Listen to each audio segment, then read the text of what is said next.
আসসালামু আলাইকুম। তৃতীয় তলায় আমাদের ডায়াগনস্টিকের মূল কার্যক্রম যেখানে হবে আপনাদেরকে সংক্ষেপে দেখাচ্ছি। এই জায়গাটা আমাদের ওয়েটিং স্পেস হবে এবং ওই কর্নারে হচ্ছে আমাদের রিসিপশন হবে। এই দিকে আমাদের একটা ম্যানেজার রুম, দুইটা ছোট করে ডক্টর চেম্বার থাকবে। আর এই দিকে আমরা যদি যাই সরাসরি, এখানে আমাদের দুইটা বড় বড় চেম্বার হবে যেগুলো ভবিষ্যতে আই এবং ডেন্টাল ইউনিট হবে। এই দিকে এই সাইডে যতগুলো রুম আছে সবগুলো হচ্ছে ডক্টর চেম্বার হবে। আর এই দিকে আমাদের ইসিজি হবে, ফিমেল ডক্টর রেস্টরুম হবে এবং একটা কিচেন হবে। এটাও আমাদের এদিকে সবগুলো রুমই হচ্ছে আপনার ডক্টর চেম্বার।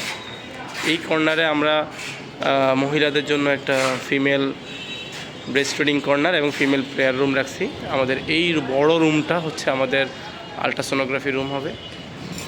এই দিকে আমাদের টয়লেট সেকশন, এইদিকে ফিমেল ডক্টরদের জন্য হাই কমার্ড লো কমার্ড সহ টয়লেট সেকশন থাকবে। এই দিকে হচ্ছে কমন রোগীদের জন্য একটা টয়লেট সেকশন হবে।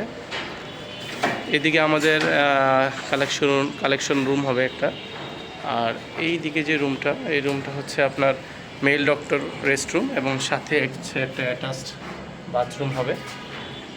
আমরা যদি সামনের দিকে যাই, এই সাইডে যে দেওয়ালটা আছে এই দেওয়ালটা ভাঙা পড়বে যেহেতু আমাদের জায়গা বর্ধিত হয়েছে। এই অংশের মধ্যে আমাদের এক্সের রুম হবে। আপনারা দেখতে পাচ্ছেন যে 10 ইঞ্চি করে চারোদিকে গাঁথনি করে দেওয়াল উঠানো আছে এবং এই কর্নারটা হবে আমাদের অপারেটর রুম।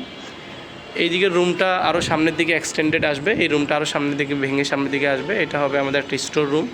আর এই দিক থেকে এই দেওয়াল ভেঙে ভিতরের দিকে অনেকটুকু লম্বা জায়গা জুড়ে আমাদের ল্যাব হবে। এইদিকে আমাদের একটা এক্সামিনেশন রুম বা একটা অবজারভেশন রুম হবে।